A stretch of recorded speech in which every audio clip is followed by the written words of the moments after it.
Okay, so now it says find the slope through the line, find the slope of the line that passes through the points. So when you want to find the slope, you have to use this equation. Okay, so let's just pick one of the points to be 0.2. It doesn't matter. Okay, so let's call this one 0.2 and this one 0.1. You could do it the other way around, it doesn't matter. So my slope is equal to the y coordinate from 0.2. So let's go x, y, x, y. So it says look at 0.2 and take the y. 0.2, take the y. And then it says put a minus. Now it says go to 0.1 and take the y. 0.1, take the y. Minus 2. That's a lot of minuses. It's okay. Look at 0.2 and take x. 0.2, take x. And then it says minus. Look at 0.1 and take x. 0.1, take x.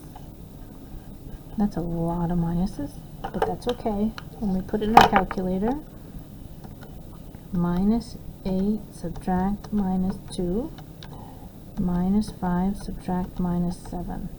Okay, we just put all those minuses in. And it says it's minus 3. Oops, there it is there. There's our slope, minus 3. Let's look at the next one. Question 25. Determine the slope of the line through these points. Okay, so here's our equation. So let's call this 0.2, 0.1, that's xy, xy. So it says look at 0.2 and take the y. 0.2, take the y, 2.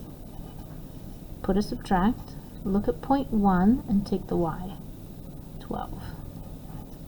Look at 0.2 and take the x. 0.2, take the x. Then put a subtract. Look at 0.1 and take the x, 5. There. So now we just put that in our calculator. Can you see? Yeah. 2 minus 12, 3 minus 5. 5. So my slope is 5. Say this was equal to 0, then I'd put 0 here. It doesn't matter. If our calculator gave us something, if we put it in our calculator and we got an error, that means it would be undefined. So an error with our calculator means undefined. But any number, including 0, you put your slope here. Because 0 is a number, okay? So any number, including 0, goes here. But if you get an error in your calculator, you say the slope is undefined, okay? Let's check the next one.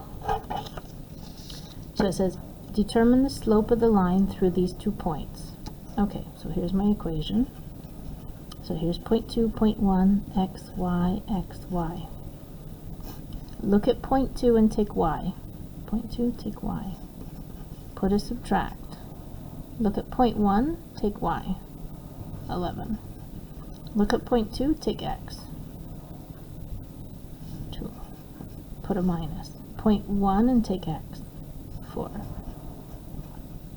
Let's put an equal sign there. Okay, let's put in our calculator. 4 minus 11. 2 minus 4. 7 over 2. Okay, so because it's a fraction, I'm going to check to see if it's a nice decimal. Yeah, 3.5. If it turned out to be kind of messy, then I would enter it as a fraction. But because when I hit SD, 3.5, that's nice, I'll just go 3.5 here. Okay. Next one. Using the slope formula, which is this, find the slope that goes through these 2 points. Okay. So let's call that 0.2, 0.1, xy, xy. Slope is equal to, go to 0.2 and take y. 0.2, take y, 6. Put a minus, go to 0.1 and take y, 6. Now go to 0.2 and take x, 5. Go to 0.1 and take x, negative 4. Okay, let's put this in. 6 minus 6 over 5 minus 4. 0. Is 0 a number? Yeah, it's a number. So anytime I have a number for my slope, the slope of the line is 0. It's okay. It's only when you only choose this one if you get an error in your calculator. Okay, so if it's a slope of 0, you put it in the box because any number is going to go here. Okay.